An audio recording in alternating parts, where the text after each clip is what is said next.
I think we're live. Welcome, world. We are back. Cattleya is once again trying to make this full screen, and she can never remember how. Dude, how do you make this? I ask this every time. View? Oh, full screen. Literally every time. I ask if we're live and if it's full screen. Um, I wanted to grab my phone. Oh! Am I in the screen? Sorry. Want to keep our Twitch chat open. Oh yeah, I'll do that too. That's a good idea to do it from the phone. So I can, double. So this is my little intro to today, which is I was reading about millennials versus Gen Z, and millennials are a up to 2-screen multitasking generation, meaning we can have our TV on and work on our computers and still function well. We can do 3, but we start to lose the multitasking, like the efficiency. But the Gen Zers can do up to 5. Like, because they were born using technology, they can be watching TV, working on their laptop, taking notes on their iPad, and Snapchatting at the same time efficiently. I mean, from one generation to the next, that's a big jump. Right. Well, I was reading because they don't even remember a time without it. I know, but even like still, like at 3, we start to show like and they're already at 5, like comfortably. Like that's a big difference. That's a huge difference. But it made me just think, like, I was talking to another friend, and we were saying that people, when they hire, like, for example, we've noticed that a lot of hotels have horrible marketing, but a lot of times they hire older people, and older people could even be people in their late 30s. Yeah. Who think of marketing as a different way and maybe have great design skills. But if you hired someone who was 22, they'd blow up the media. Mm-hmm. But because they're young, they're viewed as like, you're the younger generation. Yeah. I wonder what that says too about how much of it can be taught, because I feel like when I've like dealt with my we're not live? Are we live? Bro! We are? Yeah. I can't see it. I'm going to leave it to you to tell me if we're live. Okay. Why doesn't it show up on my phone? Are you under Sasha and the cat? Yeah. This is so bizarre. Oh, there you go. I have to go to my channel. Anyway, I like what you shared. I guess I was thinking of any time I've dealt with my grandma or older generations when it comes to just using technology on a basic level. It's like very, very foreign to them. And it's like their brain just doesn't process it in the same way. But I think it's mostly related to what you're saying, where it's like just if we're raised with technology exposure, then it like totally changes our level of like understanding it. And my sister, she's 12. And I feel like she's grown up with devices in a similar way, but had them at an earlier age. But I feel like she also retains a lot of the information she learns, even though it's like quick 5-second things or whatever. And I don't think I'm as good at that. Like, I think I need a little more time on something, or... But I think that's what the strength is in. It's like the multiple devices, but you're still efficient. Like, I can use 5 devices at the same time, but I don't know how much I'm going to retain from them. I know. That's crazy. Oh, yeah, that is insane. They just learn. There's just so much more to learn, or there's just so much more information. I wouldn't say there's so much more to learn. I think it's both. Or like, there's now more outlets for people to share information. So in a sense, there is more information because more people can get it out there, like in different ways. Right, but do I need to learn it? I know. Yeah. I don't need to know about Kim Kardashian's every move. But I want to. That's the hard thing with like censoring out like what you want to know and don't want to know. Yeah. And on that note, we are Sasha and the cat. Welcome to our Monday weekly chat.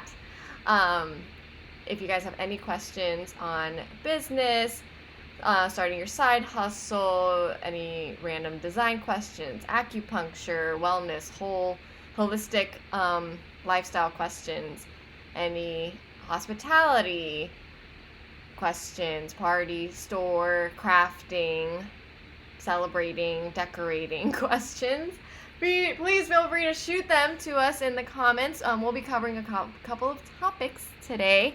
And if you have any questions about the topics or your own things, please feel free to shoot them in the chat, and we'll answer them at the end of the topic. But first, we're going to start with our weekly business catch-up, so we can actually be productive too. Yes.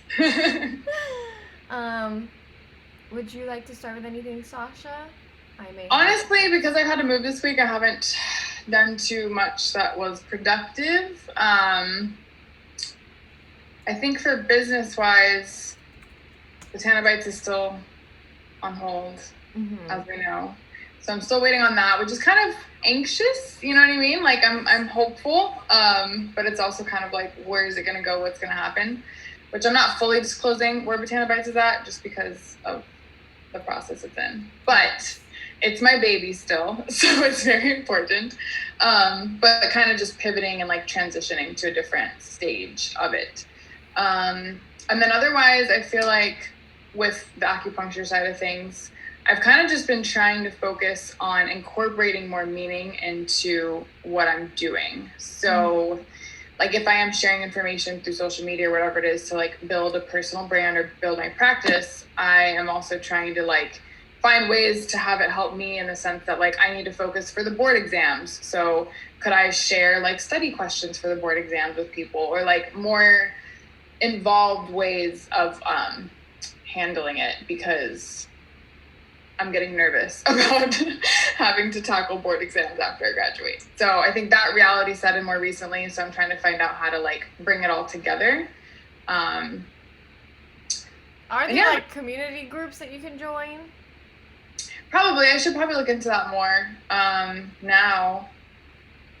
I think also like my classes are starting to taper off because it's getting like a little easier since it's towards the end of the quarter almost. So next quarter I won't have any classes and I'll be able to like do more for studying. But I don't know. You have to like live and breathe it every day. You know what I mean? You have to like accumulate stuff in time, whether it's a business for an actual company or for yourself and like what you're doing as an entrepreneur. I feel like anyone that's just practicing something, like whether they're a doctor, a lawyer, or a nurse, whatever it is, like whatever your specialty is, like it's what you live and breathe every day. And that's how you like become more successful in it. So I guess I'm just trying to like really live in that. I think you're starting at a good time though, because your classes are ending in December, but you still have more clinical training or field experience, whatever you want to call it. But by then, by spring of next year, you would have had all these months accumulating whatever it is that you need to kind of build, so that you're not, that's something that I was talking to another friend who is still in college. And you know, she couldn't do an internship last summer because of COVID, or this past summer, and she's a senior now. So she's kind of like, well, what now? Like she wasn't able to build up anything, and she had switched majors like halfway through college.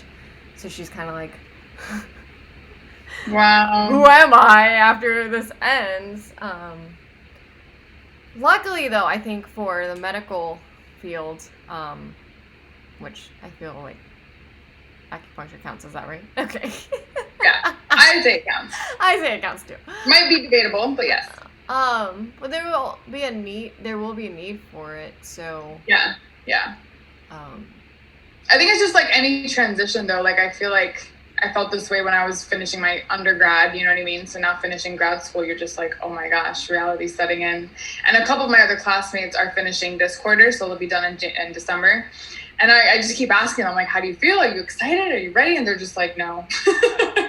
They're like, this is comfortable and like, you know what to expect. and you're engaged in it. Like, you're always learning, and like it's such a different thing to be in school than to Right, like. but at least, let's say, this time you're in school, your schooling has to do with what you do want to do after. Yeah. And not that your undergrad didn't have anything to do with it. I think it was a nice base foundation for, she was an anthropology major team. But you weren't going to be a freaking Jane Goodall, like, right, going out with the, with all the chips and stuff and the. I know. But it was a good foundation for what you're doing now. But yeah. I think it was just like the reality of that before was just a little more like, what am I doing? Yeah. Because it isn't that. But now it is. It helps that I'm like positive I want to do this. Right. I think like if I was kind of like, oh, I just tried it or whatever, then it would be different. But going into the program, I literally told myself like the only thing I will ever go to grad school for is this. And I can't believe we're on the other end of it. This has been a long journey for Sasha. Yeah. Team. 5 years, basically, because I started in 2015. Yes, and then life happened, and then now you're finishing it up, though. So kudos to Sasha in the middle of moving to another state and currently moving to another apartment. Everything is still in bags and boxes right now. Yesterday was crazy. That's how you move, though. Yeah. Dakota showed up. Like, we did a great job together because we both were just like, we got to do all this today. Like, it's happening. So it's all there now? Everything is here, and we also got some furniture. So we moved, cleaned the old place, and got new furniture all yesterday, basically. Bless you. Sorry. Okay. Thanks. So yeah.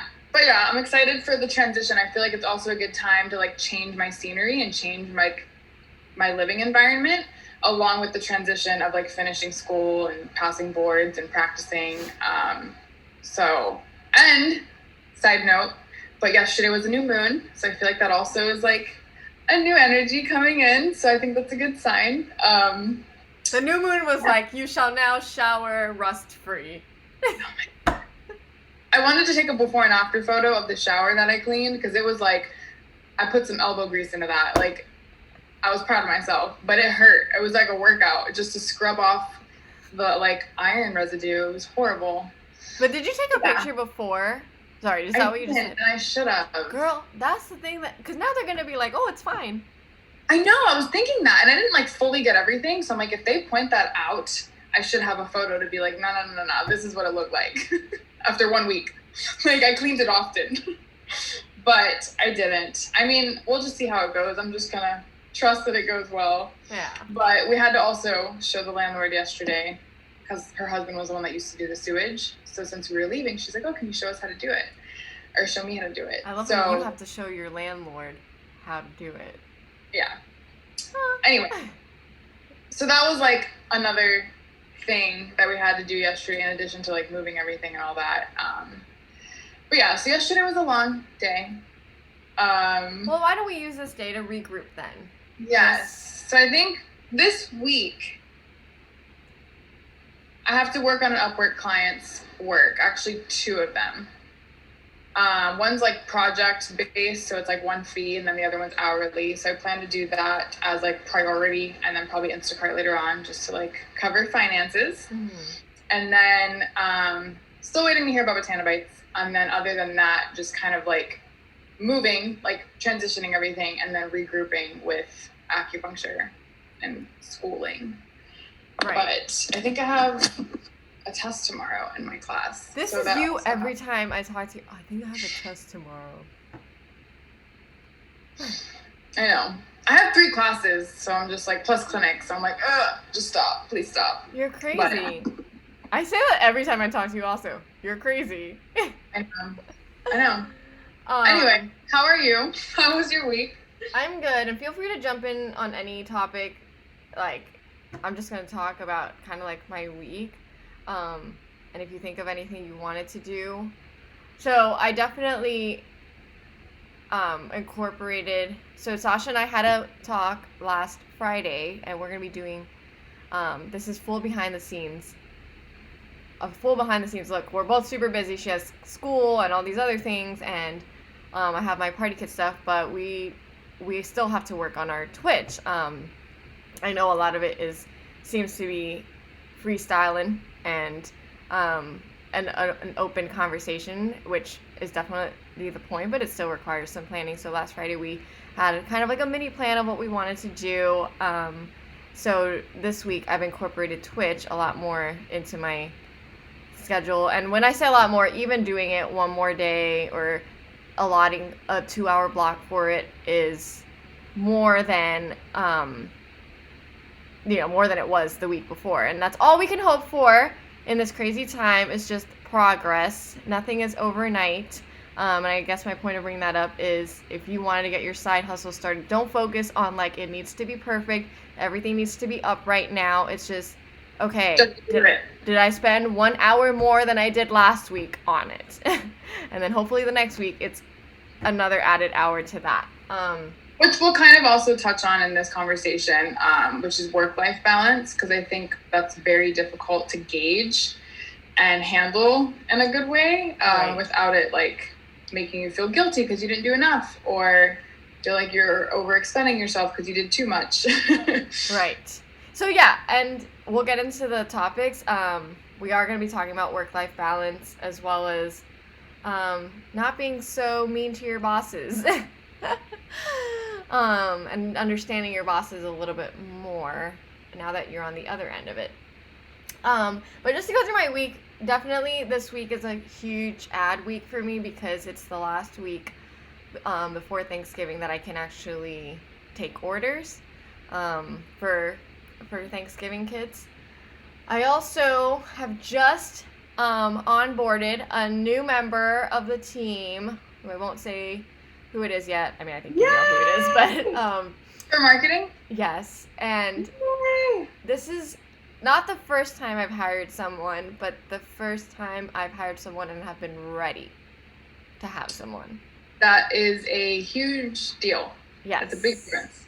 There's a big difference. If you guys think they're like, oh, I need help, and you're like, I'm just going to pay someone to do this to get it off my plate, it is not that easy, people. Because if you're not ready, I think we've mentioned this in a previous Twitch, where if you're not ready and you ask someone to help, or you delegate, free or not free, and you're not ready, then you're still going to end up doing the work because you're not properly telling them how to do it, or you don't have the information to give them. Even as simple as having the logins ready for them, or showing them previous things that you've already done to not start from scratch. Stuff like that, especially if you're paying someone, you want to be efficient with your time and their time, especially because you're probably not hiring someone full-time to be doing whatever it is that you need. So now I feel like I'm ready. You know, we had like a nice FaceTime yesterday. I gave her all the tools to get started. And tools to get started, I just want to point out, is something that, from my corporate life, when you do your exit interview, is something they ask. Did you have the tools needed to succeed? So that puts it back on the employer.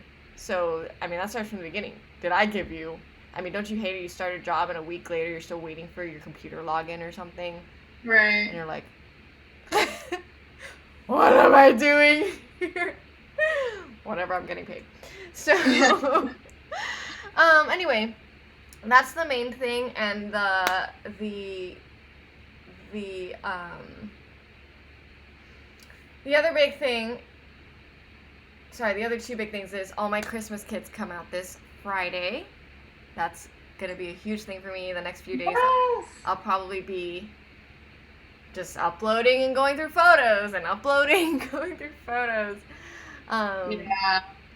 I finished the Slay All Day kit photos, and I need to do the Merry and Bright today. A good push is that the balloons are starting to deflate, so I need to do that quick. And so yeah, the kit's up Friday, and honestly, team, on the back end, that is a lot of work. Especially 3 kits. Luckily, the photos came out great. Unluckily, there's like 1,200 photos per kit. Yeah. So, but even in that aspect, in terms of the marketing side, I have a Google Drive with all the edited photos for the people that have access to it, and I mean that on the AdSense, the playlist, my friend that I work with on the playlist, and now the marketing person will be able to access that and help me market it, and so I can just focus on getting it on the website. Right. Anyway, and then the last thing about this week is I'm going to be working on the next 2 kits that will be coming out in January. So I'm going to be ordering everything for that. Ooh, that's the fun part. That is the fun part. Ordering everything and picking it all out and putting it all together. And on Tuesday, tomorrow, I'm like, I function by like days. I'm not even aware that it's tomorrow. I try to not look at tomorrow's to-do list because then I start thinking about that and I'm like, no. Yesterday I finished everything on my to-do list and I went to bed at a decent time. Well, it was midnight, but that to me is decent. But I mean, like, it was midnight, but I was like, I'm done. Yesterday was Sunday, but okay. Yes. I just can't. No days off. No days off. I'm trying to be better about it, though, because Saturday I totally crashed. Not like I was tired, but I was just like, screw it. Like, and when I say screw it, I mean from like 4 p.m. on. Right. I was just like, I'm just going to hang out. I did my hair and watched movies. And then Sunday, I was super productive. Right, because you gave yourself time. So that's that. But super excited for kits 9 and 10. And just letting the team know, it is mid-November. I'm doing kits 9 and 10. These kits are not going to come out till probably January 1st. So just letting you know that these things take a lot of lead time, prep time. And hopefully with our marketing person, I'll be doing hopefully some sort of collab for those 2 kits. Yeah. Hopefully to include in the kits or to send the kits to, but whatever. But that's taking your time, because I feel like it also will guarantee that like stuff isn't gonna like sell out, or like you're not gonna be short. Like you're considering all the factors involved and making sure like you're fully prepared. Because I feel like some businesses do it the other way, like they're a little too quick to launch or haphazard, and then they end up selling out too soon, or just because they didn't have enough in stock, not necessarily because like thousands of people ordered it. Yeah, I mean, if you had 5 things and you sold out, and people are like, oh, that's good, but is it good? Because you could have made so much more money. Right, yeah. Yeah, and on that note, I feel like I over-ordered for Christmas kits. So on Tuesday, I'm going to be returning some of the inventory to then use that money to go get the next few kits, which is also something to think about. To me, even though I've relaunched my business from September to December, to me is still a pre-launch. Because I'm selling, but I'm really getting it set up. I think by January, when you go to the website, it'll be like, wow, this is a party kit shop. I mean, it's hard to imagine that when you see 4 kits. Yeah. But if you go there and you see 10 kits, you're like, oh, okay. Even if the kits are Christmas, whatever. But a quick note on an update is that I ran a giveaway for my sweater weather kit this Oh, that's right. How did that go? So, I would love to have a separate call, or for next Monday, this is one of the things I want to talk about, which was how to actually support small businesses. And just to touch on that, as the new algorithms, and Sasha and I have talked about this, like getting likes is not everything anymore. It's not even that much anymore. What you really want is to encourage commenting, which Sasha brought up, and we're going to try to do some tactics on that, which I also mentioned to our marketing person.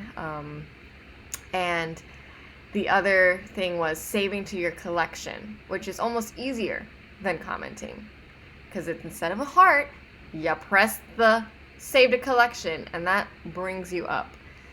So, that point aside, I had the giveaway, and I did boost the post, and I'm not a fan of promoting posts through Instagram. It's not the same as creating an Instagram ad, but I'm not a fan of promoting posts because it doesn't do anything, but I promoted this because it was something where people would have to take an action and it would be something they're interested in. Right. So one of my friends commented initially. It was tag 3 friends and some other stuff you could do, but she tagged one friend and pressed enter and another friend and pressed enter. I don't think she meant to do it. She just did it that way. But everyone ended up following that. So I had 200 comments. That's so good. But because of that, because I had so many comments, more people even liked it. So I had like 100 Yeah, likes. got more exposure. That's great. I've gotten like 40 new followers, which is decent, honestly, for me. Good for a giveaway. I think that's a great turnout. That's really, really good.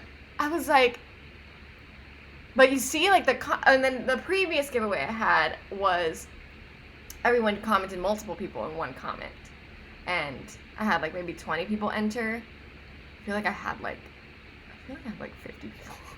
No, yeah, that's like however many followers I got. He was having everybody comment a different person, yeah.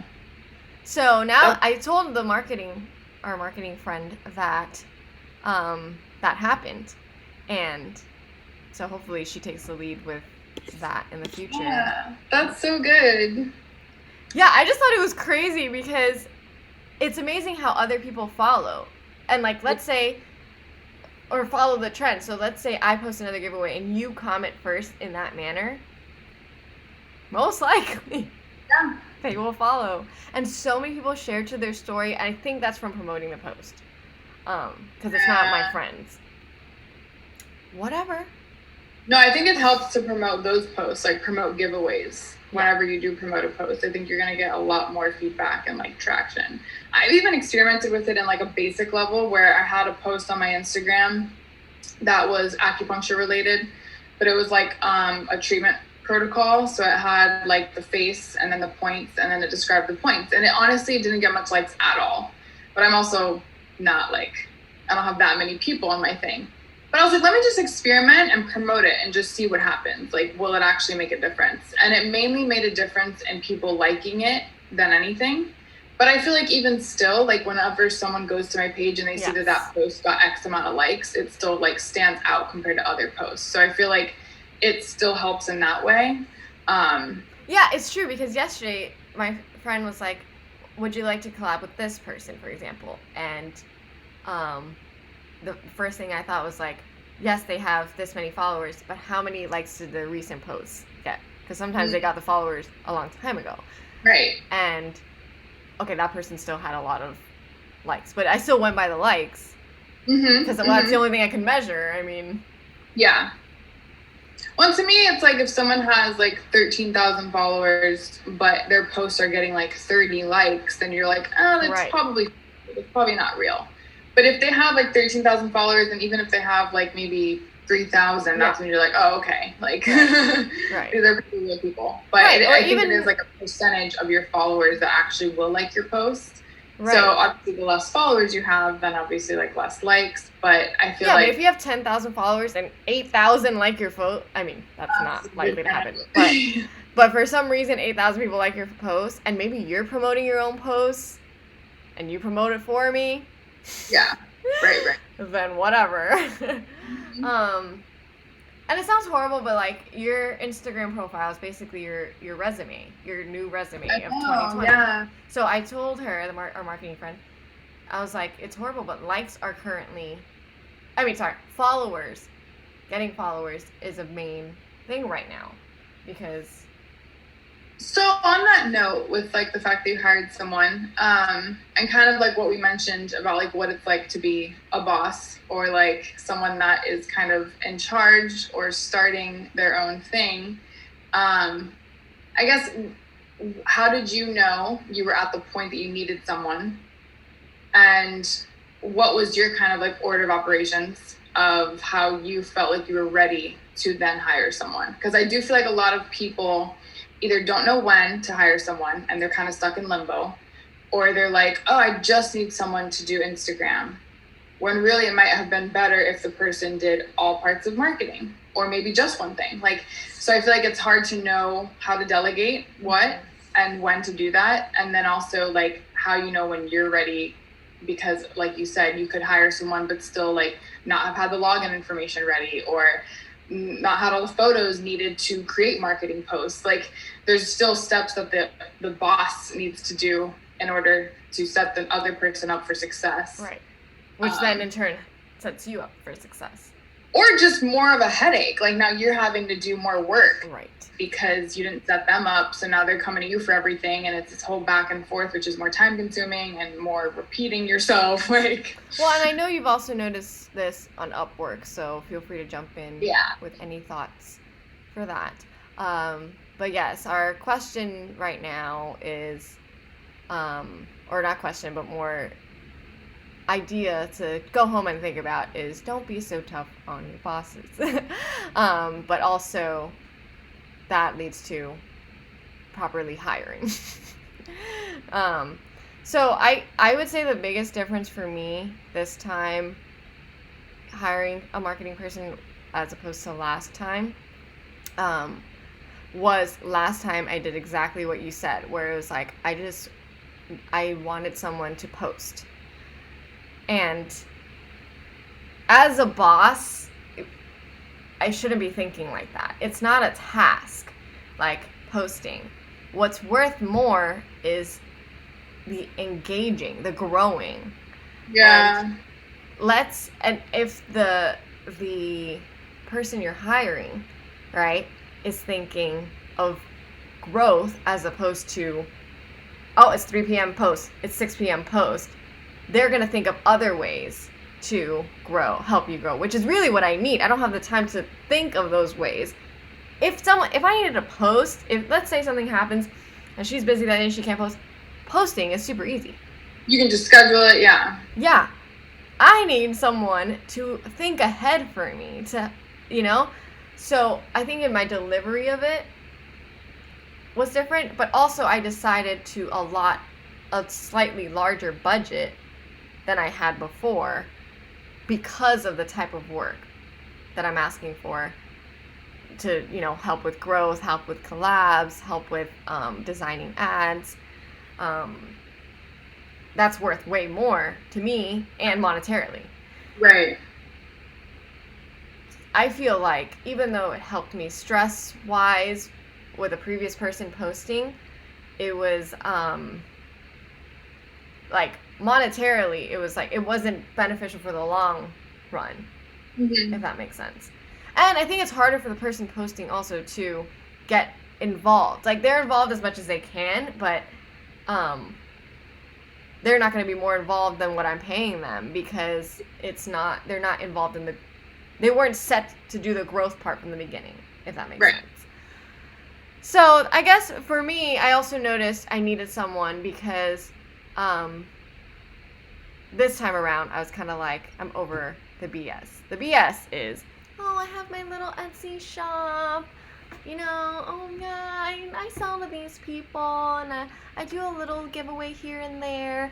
I'm like, am I just sitting here to for people to like me on Pinterest or something? No, I'm here to also sell party kits. Which the world with party kits.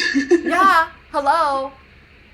Honestly, the other thing is, I saw someone have a birthday party the other day, and it was all Party City, those Mardi Gras beads with these I don't have it here, but it was little noise blowers or whatever, noise makers, and I was like, wow, I will never have this corny of a party again. Yeah.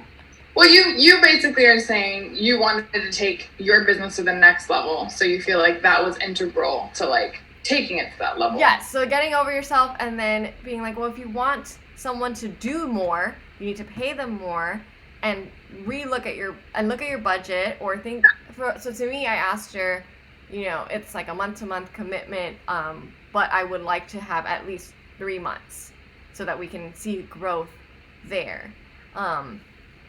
Because also if you're changing people all the time. But also for me, I guess February is kind of my timeline of reassessing okay, it's been 6 months. Where are we? Should I get an intern? Should I hire someone else? Have I gotten any funding in another way? Or is it time to go back to work and push this to the side? Which is also healthy to recognize. Yeah. Just because you have an idea doesn't mean that it needs to take over your life. And you can't do anything else and make money. Because for me, I feel like in February, if I don't continue doing it, it's already set up, which is much more than I can say from, 6 months ago. Well, I think it depends on the type of business you're doing. And then I think it also depends on how good you are at like having a team or delegating or whatever it is. So like whatever's most time consuming, if you like outsource that, then you have more time to have a different job or whatever it is. But I mean, I do feel like there is a lot of truth in the whole like classic cliche of like the only people that fully make it are the ones that like dedicated all of themselves for X amount of time, like went all the way in. But there are a lot of people who still do that and don't make it because they don't recognize the loop, like the missing parts.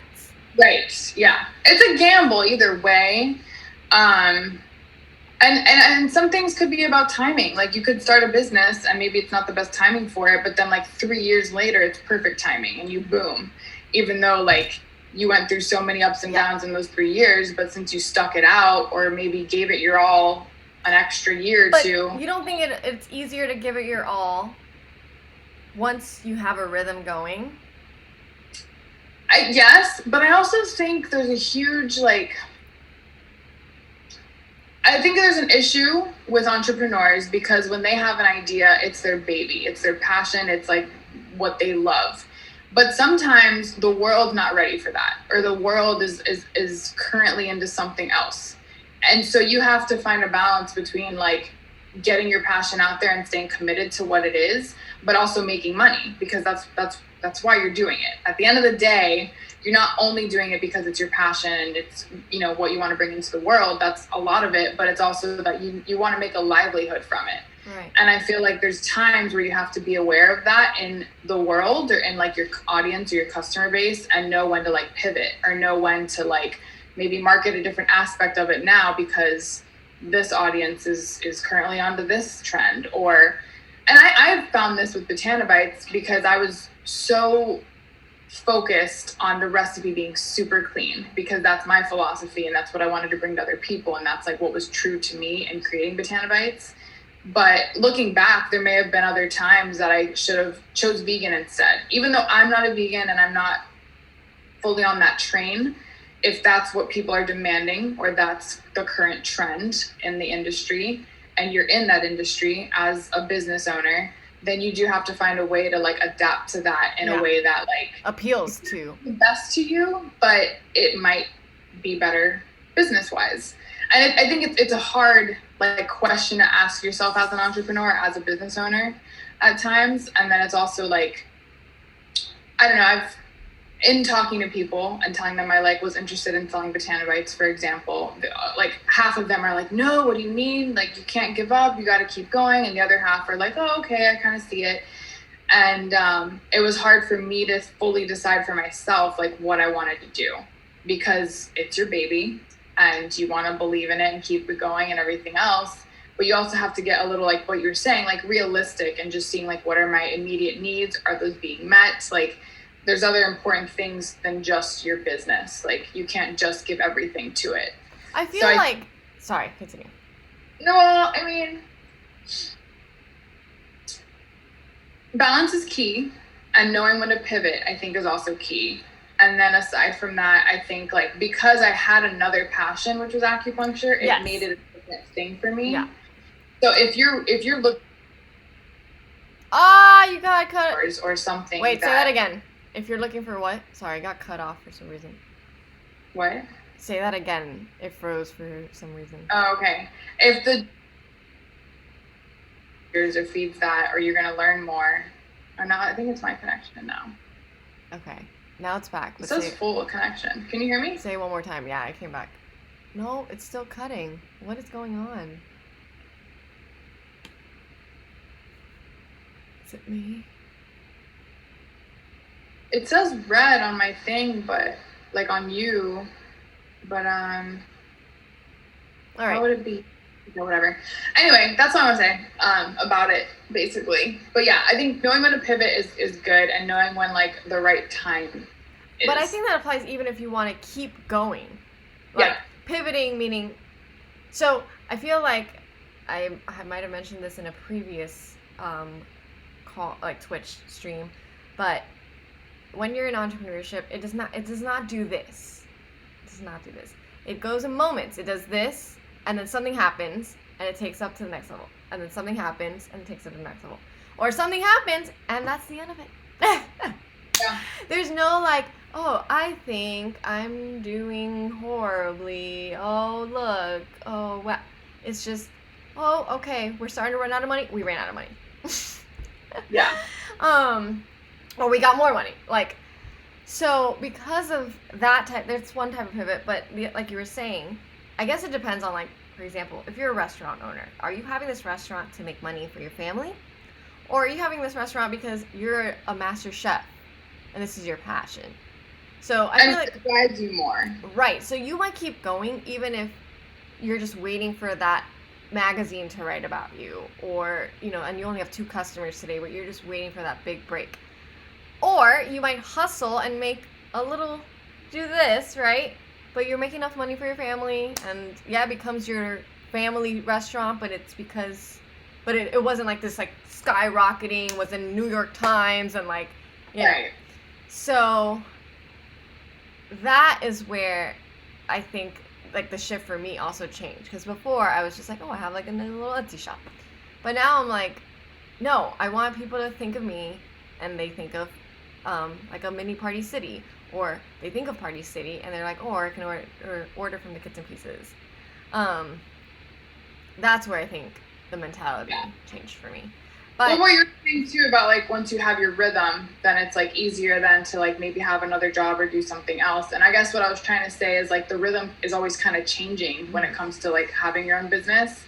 And if you're not, like, aware of that, or, like, actively involved in it or engaged in it, then you could miss that one window of opportunity. Like, and I feel like I've encountered that too, where, like, I started Botana Bites kind of at the tail end of, like, the paleo stuff. But I didn't realize keto was going to be a thing. Right. And, like, if I had been more involved or engaged in that aspect of it, or maybe had someone doing marketing, or, like, you know, researching it a little more, because that wasn't my passion, that wasn't my, like, direct interest. So I feel like I fell short on that aspect. And because of that, I may have missed, like, a window of opportunity in a different trend or industry. So I feel like it's just, like, just when you think you can put it on pause or put it on hold, or it's in, like, the smooth rhythm, there's always just more to learn or more to, like, find out. And I think that's what's difficult, is, like, it just takes a lot of time and engagement, but then you also need to make money and pay bills and, like, do other things. But that's why I think also, okay, let's say you have a rhythm and let's say February comes. That's why I'm like, am I going to look for investors or apply for grants, look for more funding? Or is this really just a side thing? I guess that's more of a personality reflection of, like, do I really care about this? Because at some point you have to stop. I mean, you shouldn't really invest your own money into it, because then it's too much of you're too close to it, then you lose too much, you know. It's just not a good thing. But a lot of people do, and I did.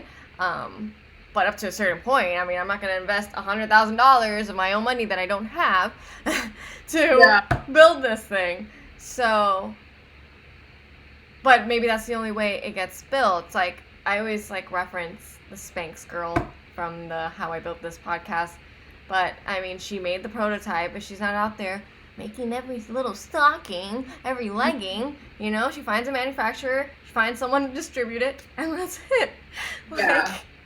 That's it. It's also, you have to, and this is part of my February deadline, where it's like, you have to separate yourself from it at some point. You know, it's no longer a science fair project that's yours and it's going to be on display and you win a medal for it. Like, it's now something else that you created. If you have to step out and when you analyze other people's businesses, how many jobs have you had where you're like, wow, this is so, like, they don't have an SOP for this, or they don't even have how to turn this on correctly. We have to learn it every day. Yeah. I mean, I think it's also, like, there's so many stages of development of a business, and I always compare it to having a child, because it's like, in the beginning, you feel like it's your baby, so you have to nurture it and take care of it and really hold it close, you know what I mean? But there is a point where it gets to like a toddler phase and you're kind of like, oh, I don't know, like, and then like a teen phase and an adult phase. And I feel like once it's at certain levels, that's when you can like remove yourself a little more and see it as a separate entity and like, okay, what do I need to do to make this successful? Like, Right. and not be so tied to it emotionally or, I don't know, in a way that limits your ability to make it successful. Because I feel like you can also limit yourself from reaching that success if you're like too close. Or But that's why I love the comment about, and this really stuck with me, that a C level is good enough. Because then that way you'll actually do something. But that's where it also made me feel better outsourcing, because she's just focusing on that, the worst she'll probably do is a C. But on a normal situation, she'd probably do a B or an A, which is better than what I've been doing. Yeah. So, and then sometimes, yeah, I'm shooting for a C, but if I don't do it at all, it's an F. Right. So at least someone's doing it, and if it's a C, I'll take it. Yeah. Done. It's also letting go. You know, maybe her first few posts, the first few collabs are not going to be 100% perfect. They're not going to be super maybe in line with what we're looking for. It might have some weird hashtags, but whatever. I would have put weird hashtags anyway. Yeah. Or if anything, I would have put the same hashtags I would have been putting and not trying new ones. To tie this in to being nicer to your bosses. Yeah. Or like understanding once you're in their shoes. And this is part of why I think you and I are both people that just take initiative. But I also think that we learned a lot of this stuff because we had bad bosses. So in a sense, like... We had bad bosses, yes, but now that's where I'm learning this for working with other people. But working on my own, I can see how they became a bad boss. Right. Because it's really just impossible. To do everything. To do everything. Sorry. I got distracted. Sasha's gonna get mad at me after this call. That's like multitasking, so. Okay, so, because we had the bad bosses, I think we're gonna try to be better when we hire people or work with other people. Right. But, I can see how they became a bad boss because they're just focused on so many things. And, you know, as a coordinator, yeah, my priority is like the wedding tonight, which can be seen as a priority because it's happening tonight rather than your report is due Monday. But what if that report takes you 6 hours as a boss to do? Or it takes you like time to sit and really think about it, run numbers, collect data that I don't understand because I'm a coordinator, you know? Yeah. And maybe that report determines if the rest of us still have a job. Yeah. And I realized too, like when I left like working and focused on Botanobites, sorry, I'm gonna charge my phone. I was like so much more understanding of my managers and my bosses when I did return to like working for someone else, just to like pay bills and stuff, because I kind of like saw the other side of it. Whereas I feel like before that, I was always so like angry or frustrated whenever people didn't have like SOPs or training guides or any like structural foundational things that I felt like a business should have, which I still think businesses should have those more. But yes. I kind of understand that like you're doing so much that it's hard to like fully think of everything. And at the same time too, like, you know, not everyone starts a business with kind of like a project manager or someone that helps them outline the steps involved that would set them up for success in every aspect, not just making money. Like if you just open up a food business, you're like, I'm going to make money because people just love food. Like they're going to come, they're going to get food, cool. But you may not consider like the waste involved or how to create like a good cultural environment with your employees or give them the right incentives so they're not like bashing you whenever they leave the job or like creating a bad reputation afterwards. Or there's just so many parts that I think as a business owner, you're not going to think of, because it's just too many components. Like, it's impossible.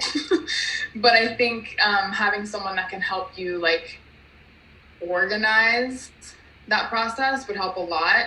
And I found that too, like when I moved to Southern Ohio, the businesses I worked for, I mean, you could tell. Nose flare, big nose flare, because you could tell that they meant a lot to their community, for example, or had a big role in their community. And that was part of like what mostly drove their business, is like it was a smaller area. So like they were the only ones doing what they did or whatever. But they didn't have the other nuts and bolts of like, you know, benefits or treating your employees a certain way or paying well or recognizing when someone should get promoted or should do this or should do that. Or kind of like honing in on like what skills you could cultivate in your employees to create like a better community of people that work for you and with you. So it ended up being that they were just hyper stressed or like overloaded with work, or just, you know, having like a rotating door of people coming in and out, just getting hired and then quitting and back and forth. And I feel like maybe coming from a city, I kind of like saw it a different way. And I felt like I remember thinking to myself, like, man, like these places here would benefit so much from having someone as like almost a consultant, just to be like, okay, here's like the best way to do this, or here's the steps involved, or here's kind of what's missing after I've like spent a couple days at your business or talked to people about it. Like, I don't know. And I feel like it's good to kind of just check in with those elements of like your role in the community, whether it's an online business or a physical business or just you're a freelancer, like kind of just getting in touch with like what's missing or what like people need more of or less of. Did you find a difference between working for someone who owned their own business versus a boss who's just like a boss of that department or that section? Yeah. So like at Whole Foods, I worked for like a sub department. So I just had like my main boss for our department and then like the store leader, but it, you know, it's also corporate. So there's like many levels. Right. And then at Orion Herbs, which I'm definitely putting a name out there because Orion is an amazing boss.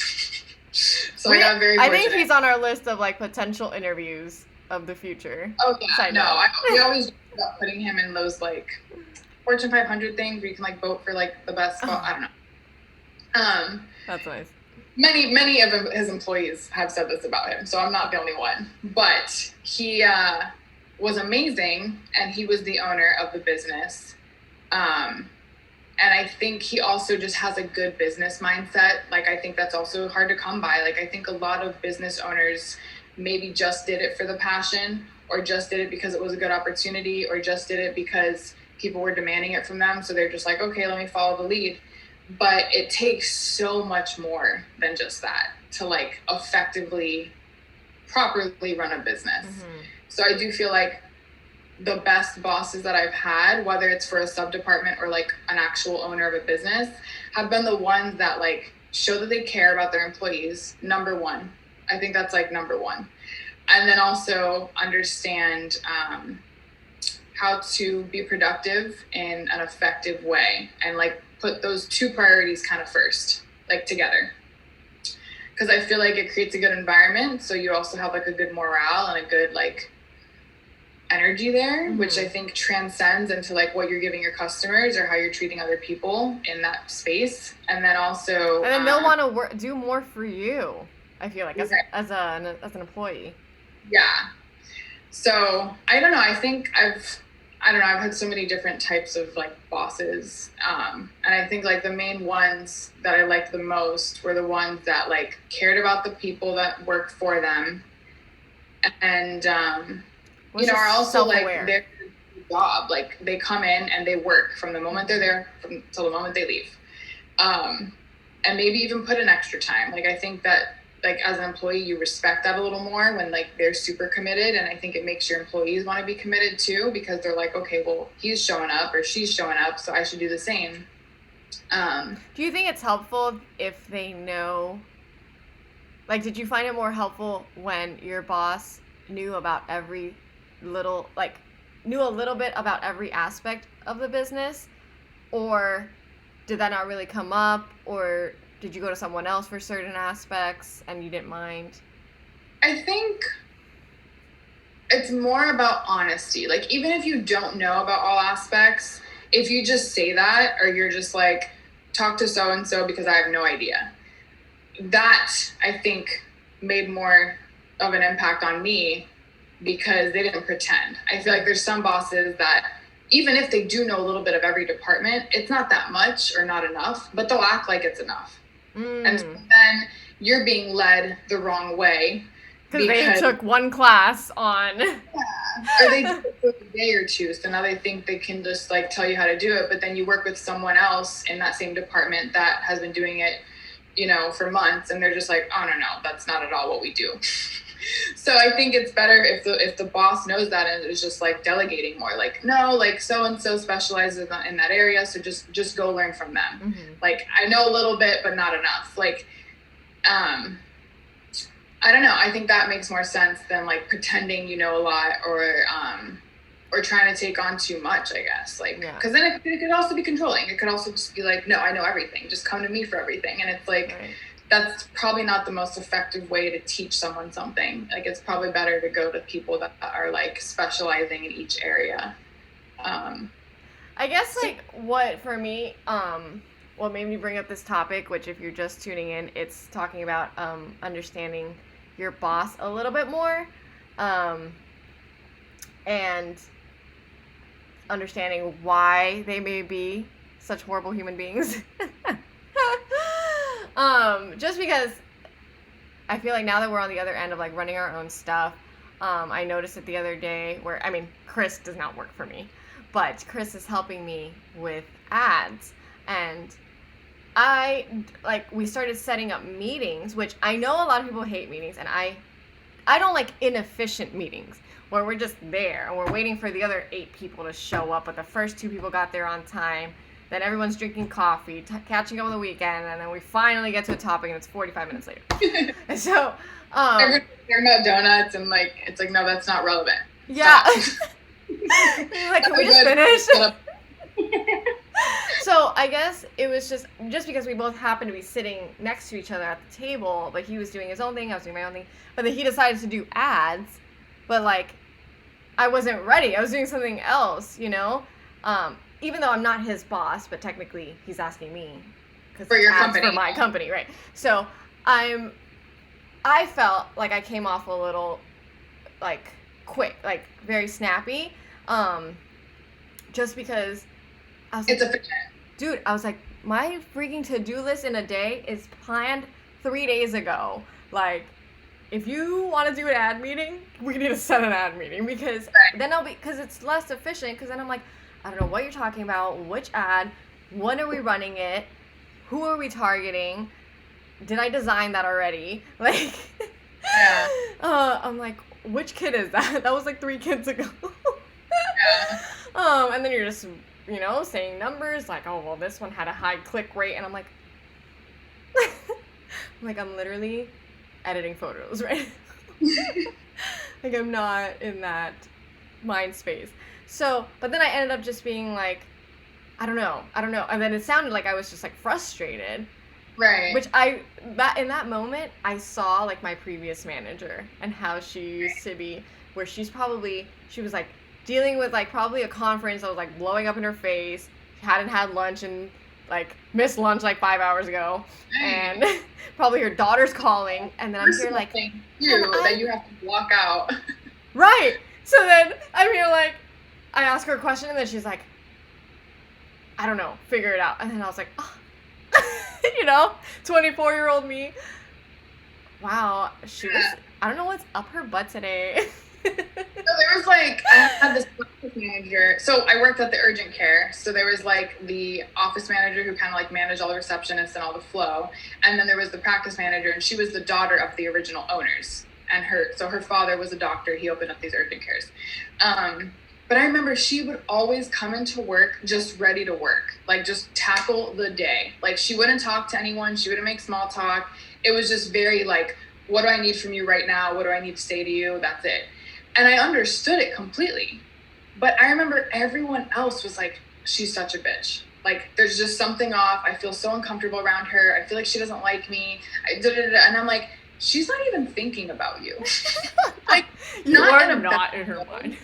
But like, you could just tell she's a mom, she has kids, she has other things she's doing, she's working on herself still too, like, and she's just coming in to work and go home, like, which is kind of what we should be doing, but that's a separate subject.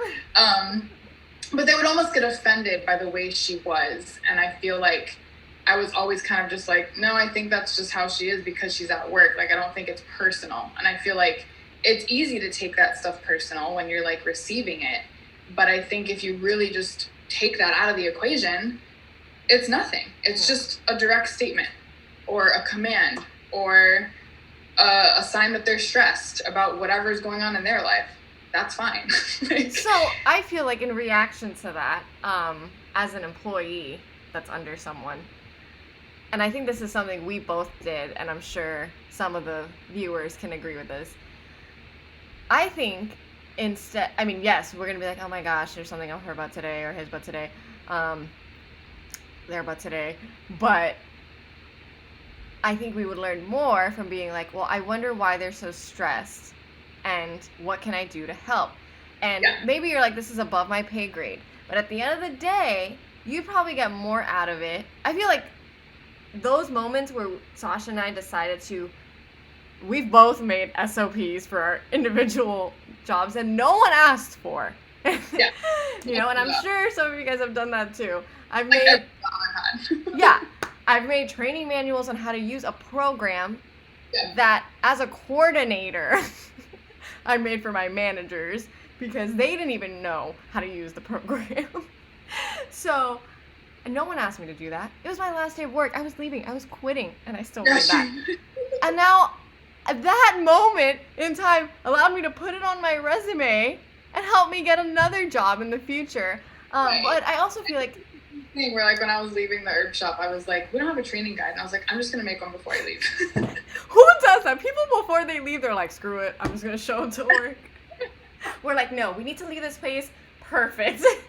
Yes, we need to leave it set up for success for the next people. As coordinators, as assistants. I'm like, let me put in an office order to make sure they have supplies because they're not gonna order it once I leave. But all of those moments made it easier once we're on the other end to make those things. Like, because I was hiring the marketing person, I just made a job description in like 2 seconds, whereas I would have overthought it had I not done all that other stuff before. But now I'm just like, oh, whatever. I still think it takes a special human. No, and I'm not saying we're special or anything like that, but I just mean a special type of brain to be able to think of those things and know how to execute them in a way that is like understandable and useful and everything else. Like, maybe people in the past did try to make SOPs and they sucked, or they didn't understand how to just use language that was very instructional, like step 1, step 2. Like, I feel like there's a lot involved with like knowing how to properly train someone, and I feel like it's hard to find, and that's why a lot of jobs don't have it. Like, I feel like every job I've had is just like learn as you go, or you get a few days of training, or it's like the person that's about to leave, so you're not even learning from someone like that involved in the company anymore. And it's kind of like not a huge focus for a lot of businesses, even though I think it's like everything. Like, you got to have good training and like that initial, because it's like the first impression for the employee, and it also like sets them up and sets up the relationship for success and allows them to be more engaged and involved and take it seriously and everything else. So at the herb shop, it was important because we were making herbal formulas. Like, these people were taking these internally, and like it could cause damage if we got the wrong amounts or the wrong ingredients in their formula. So for that situation, it was like super imperative. But for other jobs that's like more retail based or something, it's just kind of like, just make sure you're nice and do whatever you do. But I think it takes a certain person to see all that. And then what someone mentioned in the chat is they were saying how like some bosses can be kind of macho, and that's when they're like not admitting that like someone else might know a little more about something than them. But I think it takes a very like humble person, like on a personal level, not even as a boss, but just on a human level, to be like, no, I might not know the most about that. Go to someone else. And I feel like that isn't always something you can teach. Like that's just, you know what I mean? Like some people have it or don't, or learned through life to have that quality or whatever. And so that's why I think it is hard to find like a perfect boss or a perfect scenario, or even to like run a company in like a perfect way. Like there is no such thing, because it's all just like a manifestation of you in a business, essentially. They're all relationships.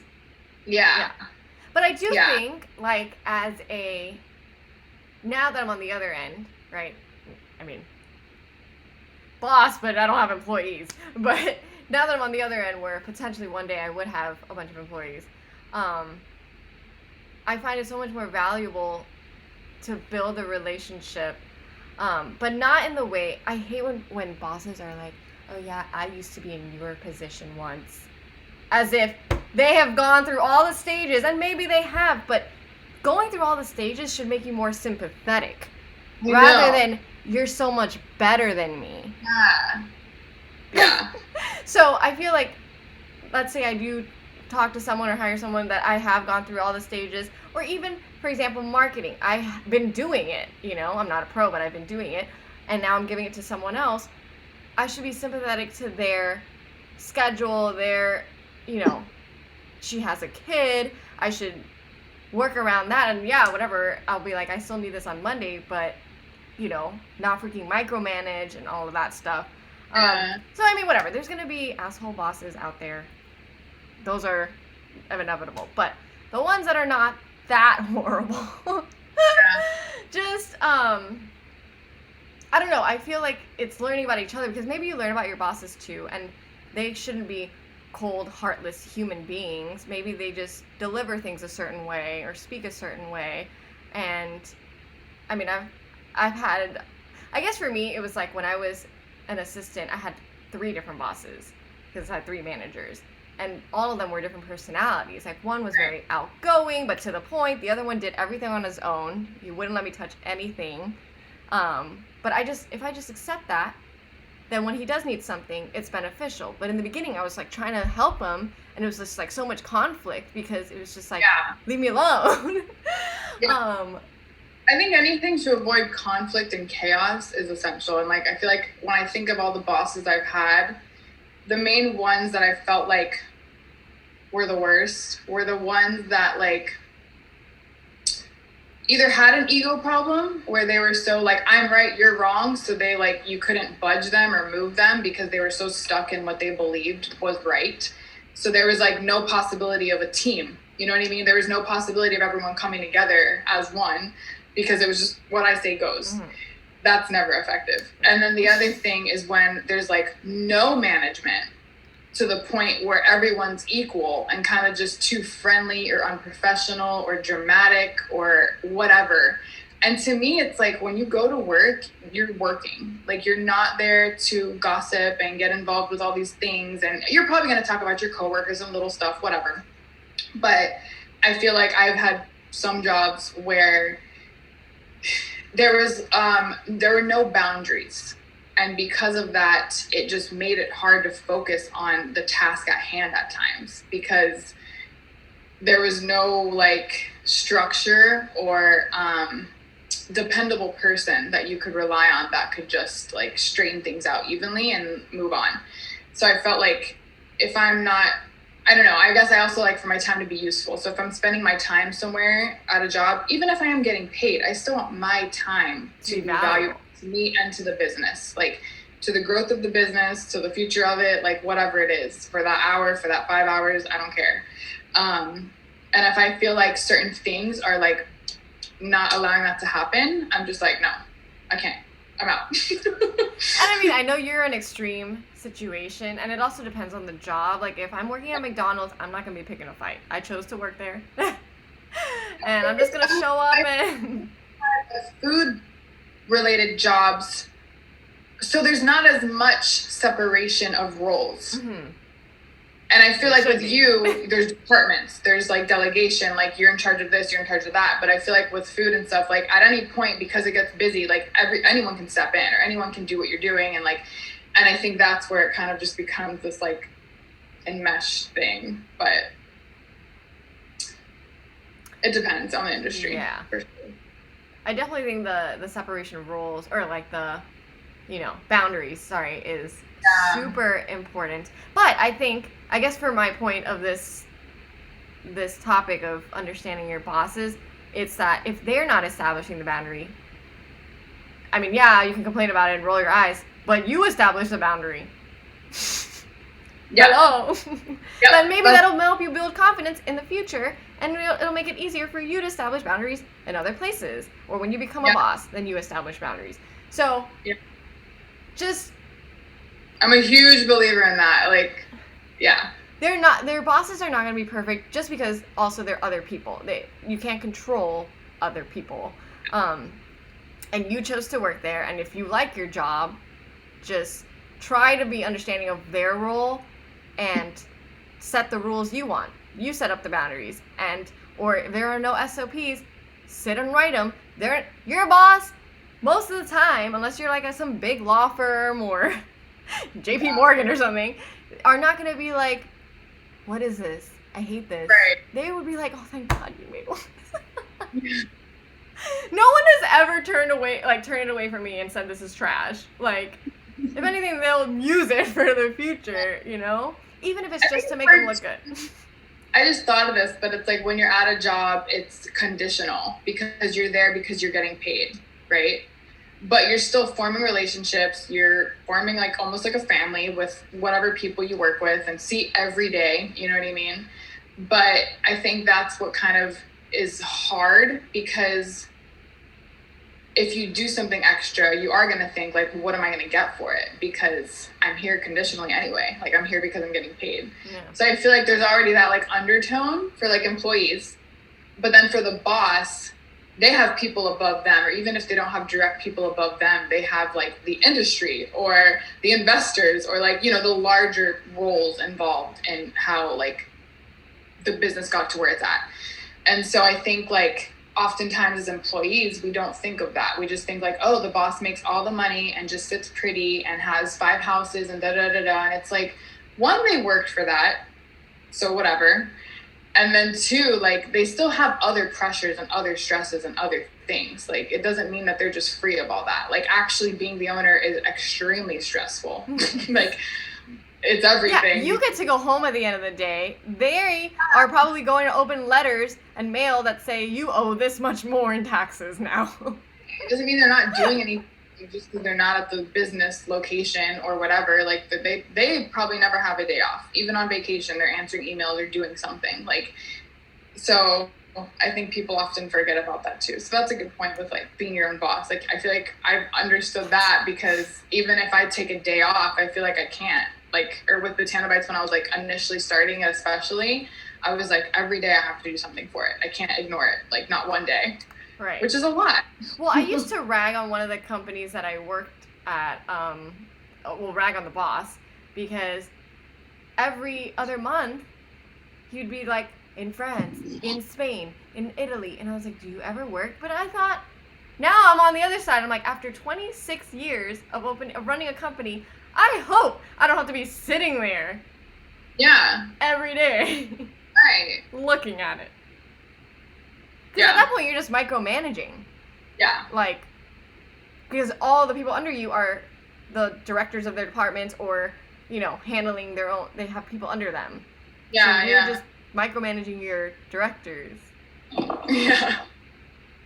No thanks. I don't want to be that person. Yeah. I'm paying you freaking whatever, 80 to 120 a year. Yeah. To do your job.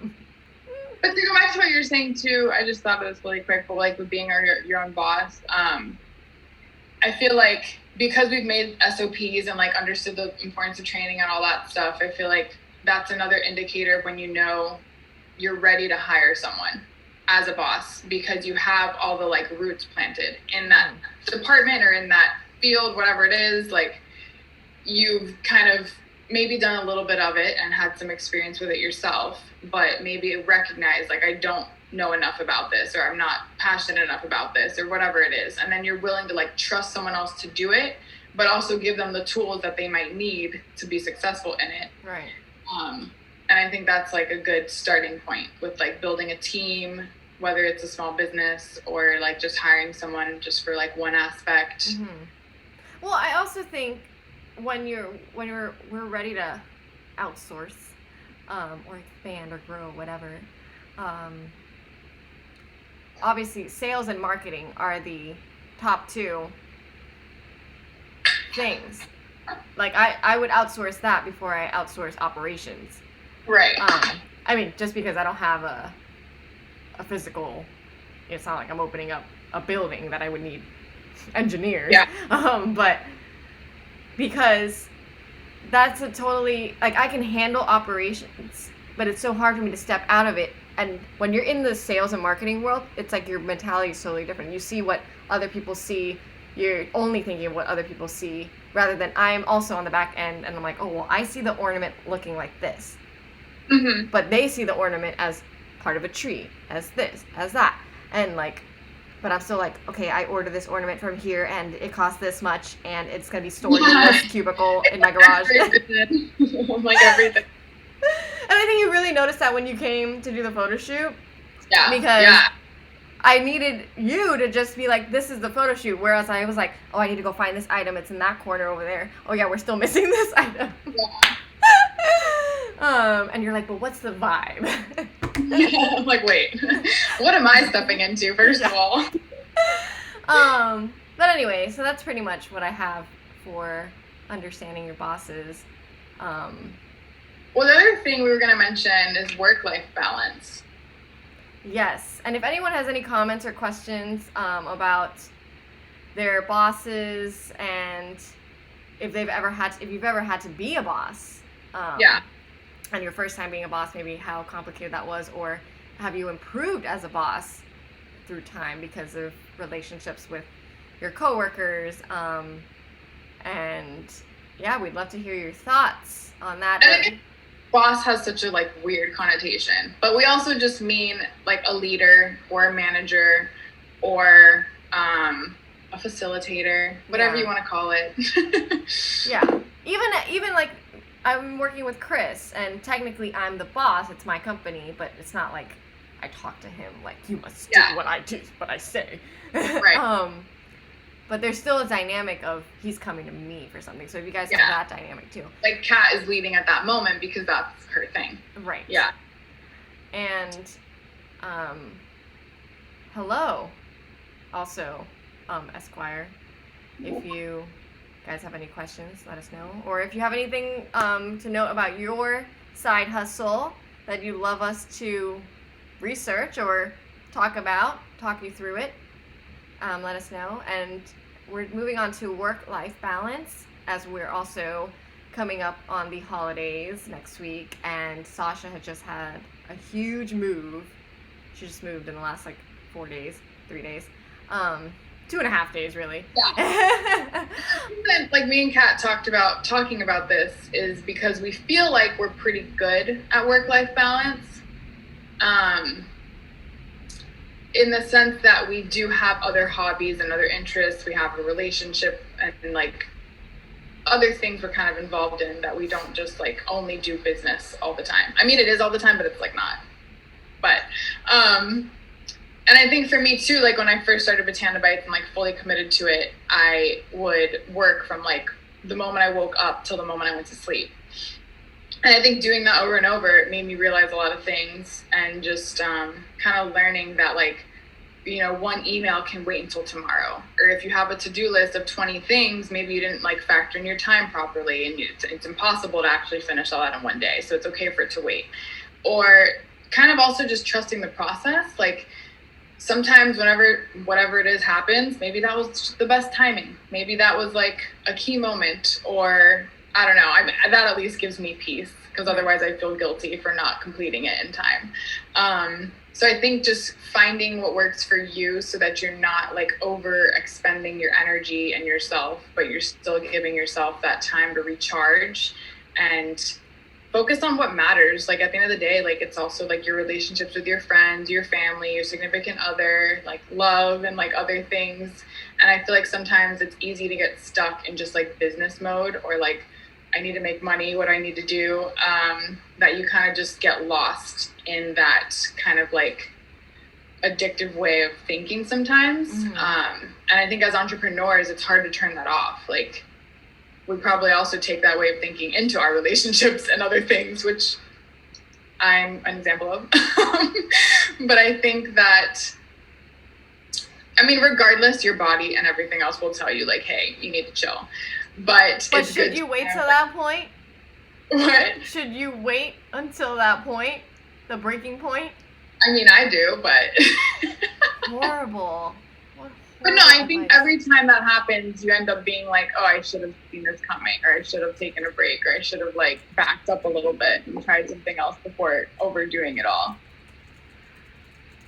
I think that that's key. And then... what are some ways that you find work-life balance? What is it? What are some ways where you find, or that you find, sorry, I don't know why that question wouldn't come out. Like, how do you keep your work-life balance?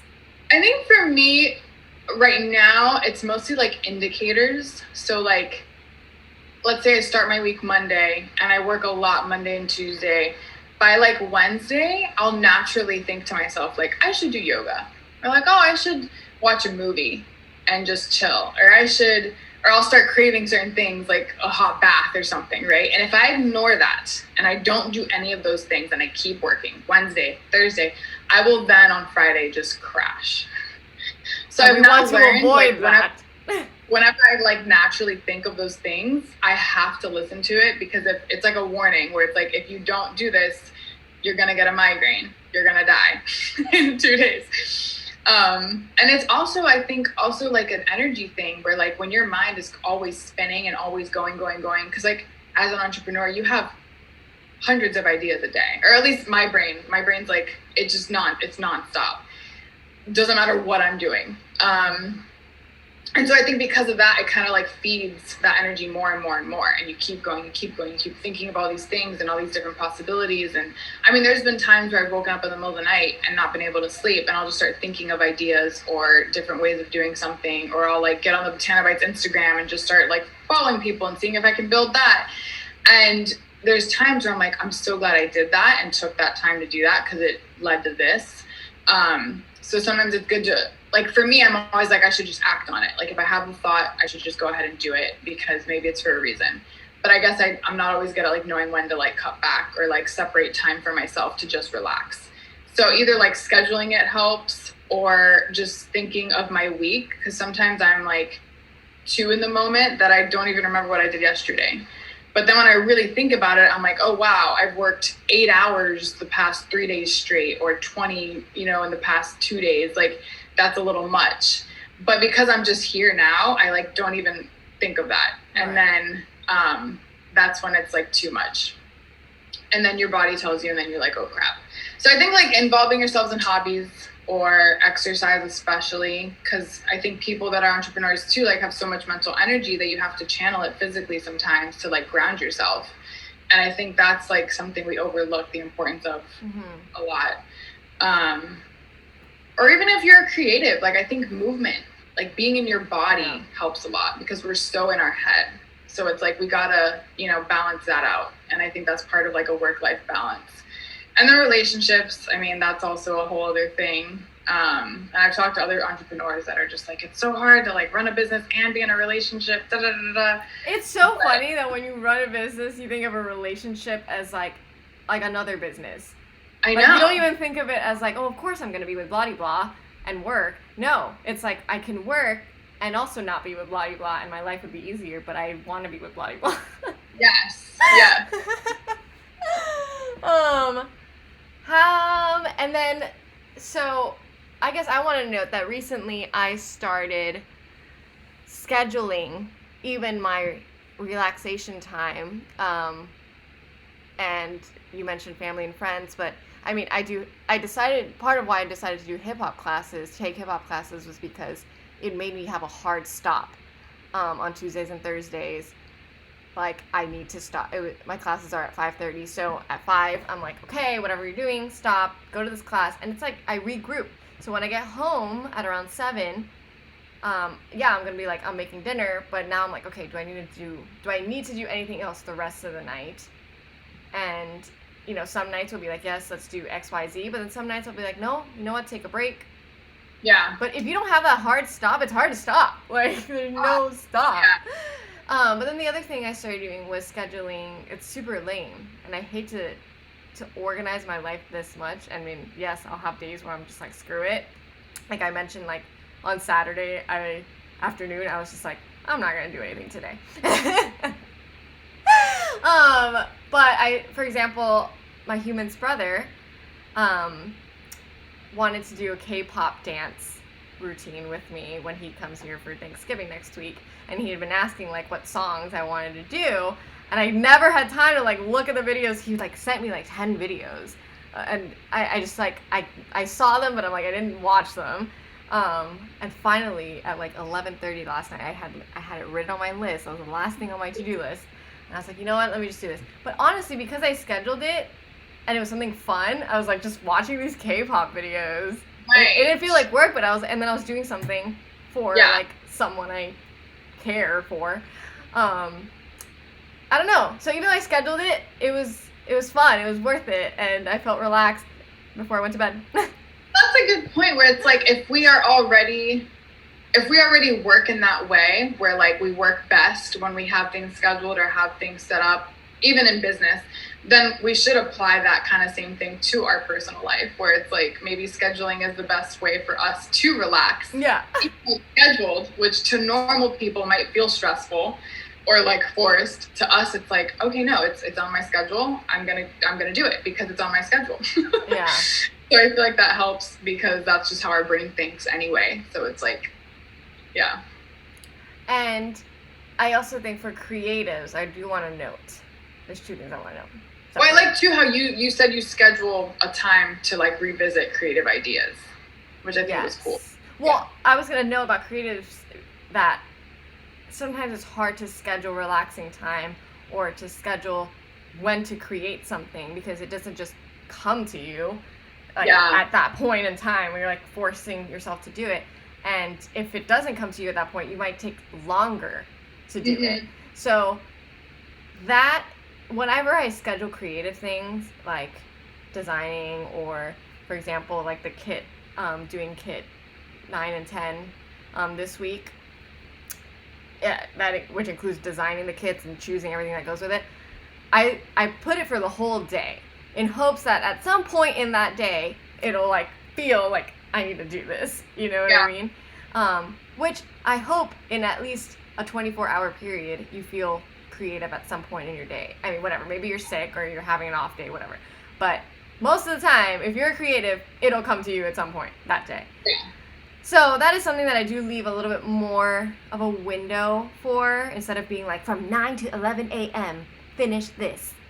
I think that's also part of what is hard for me, because I go with what I feel a lot of the time. So if I am in a creative zone, I want to use it because that's where I'm at right then and there. Whereas in a week, it might be gone and I might not have the same ideas or the same flow. So I'm like, let me at least just like put it on a list or put it on a piece of paper somewhere, or like do something about it. Even if I don't feed it right now or like manifest it today, like at least it's somewhere. Yeah. And I think it helps because then, maybe 2 months from then or like a year from then, you go back to it and create it when it's like the right time. But I think because of that, I often expire myself because like I just act on the energy instead of like maybe disciplining myself more and just being like, you could spend 5 minutes on it, but not 2 hours. Right. Because what's it actually doing for you today? Probably not much. So I think it's like being very aware of how to like properly harness your creative energy, because as a creative, it does come and go. And like I always think of like the cliche, like people say writer's block. Like I was like, what do you mean writer's block? Like you just write. Oh, you're a different species also. But you do have to be in a certain mindset or mind space to be able to write a book or continue the kind of flow of it. Like like you said, there's like times where you'll sit down to do something that you may have had scheduled, but it could take you hours longer because you're just not in that creative space. So you're taking so much more time than if you maybe wait a few days when you're more creative and just do it then. So it's like, I don't know. I guess it's hard to know when that is Right. for creative.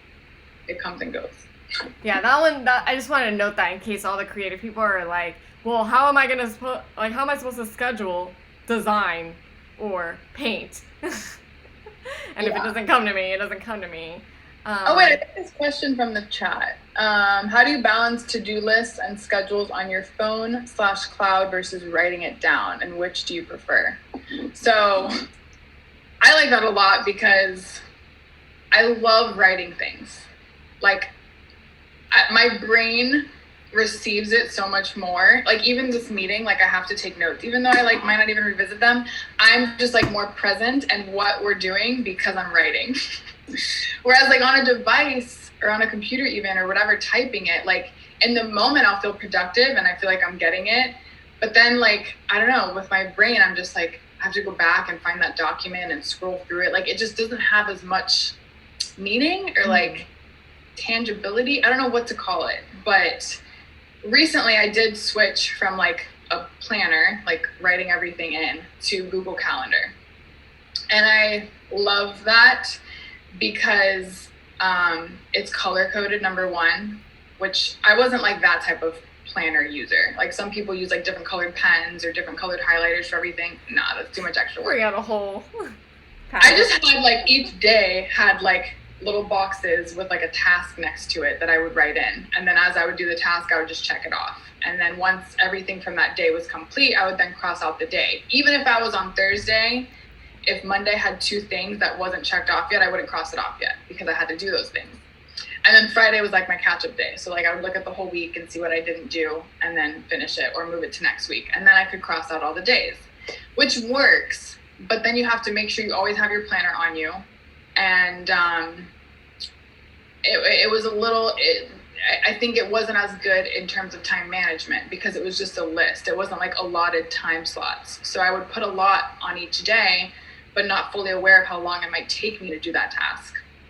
Whereas with like the calendar option of like Google Calendar or something that's more online or in the cloud, you have it on you all the time.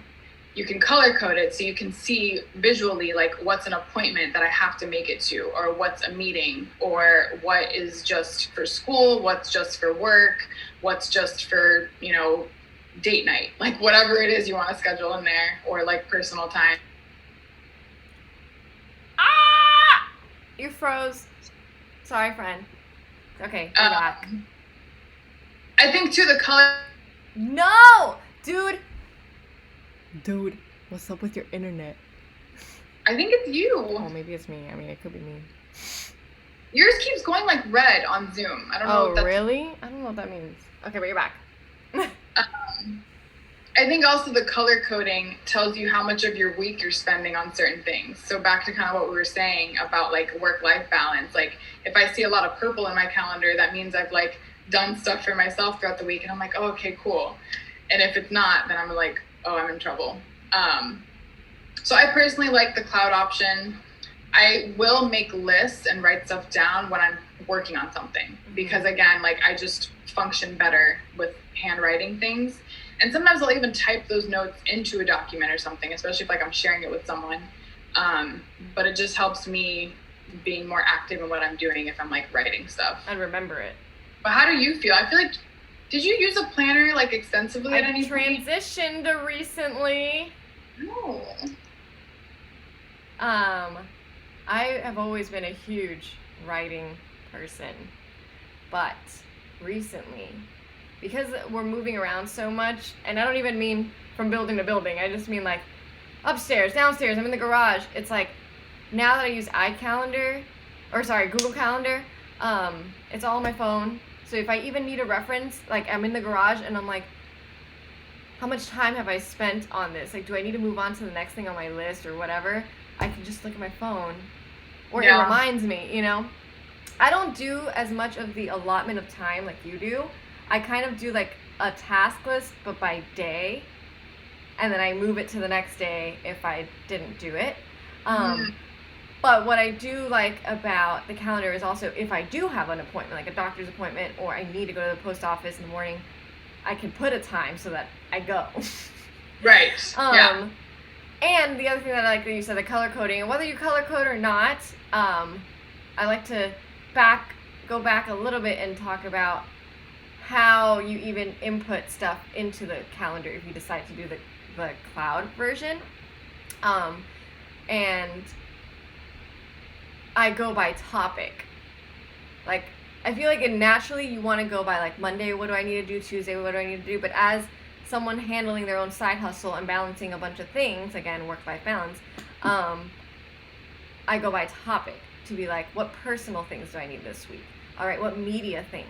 Do I have any design things I need to send? Like larger goals for the week. Right, so in that way I go by color and plan for the week, so I can see the broader scope of it. And I feel like that's worth mentioning just because yesterday I was working with Chris on some of his studio media posts.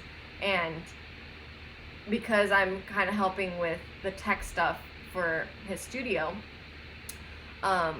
or his and his best friend's studio, I felt like there was no clear scope of like what is the scope of the week media wise.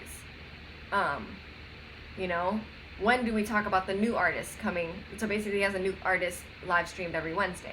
When do we talk about the new artist that's coming? When do we talk about the YouTube videos are posted? Should some of them be stories? Like, I feel like there was no plan, so we ended up making a plan. It was a rough draft, but I feel like, for example, if we were to put that in a Google Calendar, that would be all done at once in one color. So it was like, I see the whole scope now. Moving on to the next thing. Sorry. That makes sense. Yeah. So do you still, when you're actually working, do you use lists? Like, do you still write stuff down when you're actually... in each day, I'll have on the Google Calendar to do. It's like its own thing, its own appointment for the day, and it lasts all day. And it just has I add those too. So I've started to do that more. Like, I do the time allotments for just the different categories of things I'm working on or doing in that day and in that week. But then I've used the reminders and the tasks thing, because a lot of it is just like small little 5-minute or less things that I need to do and just get out of the way that I could be doing at any point. So I leave those up there, and that way, like, and you can cross them off, like you can mark them as completed, which I love.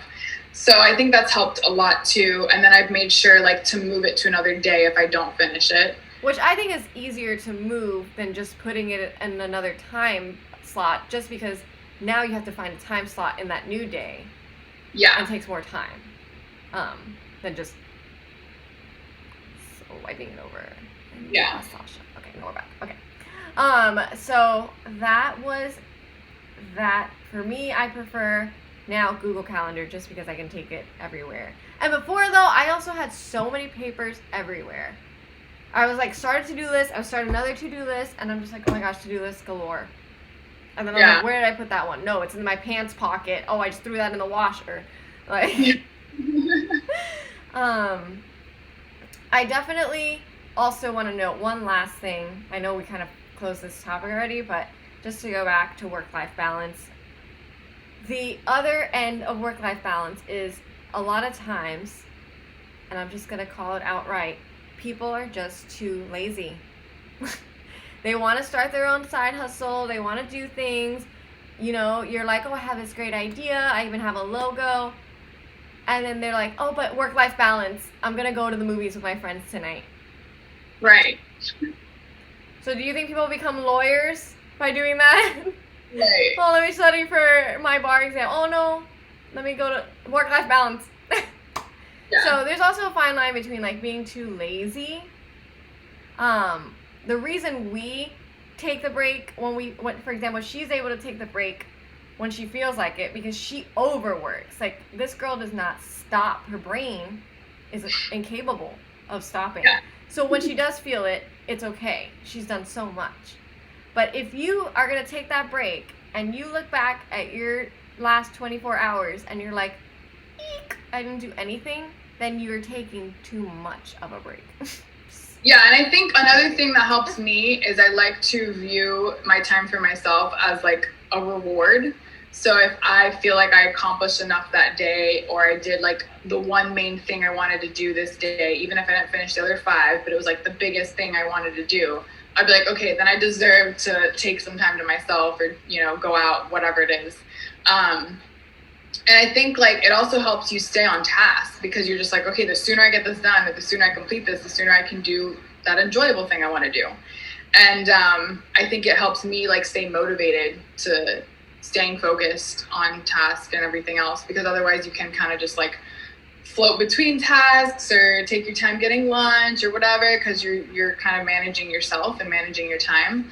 But if you have that like incentive at the end, then I think you're more willing to just get it done and like be more efficient. And I think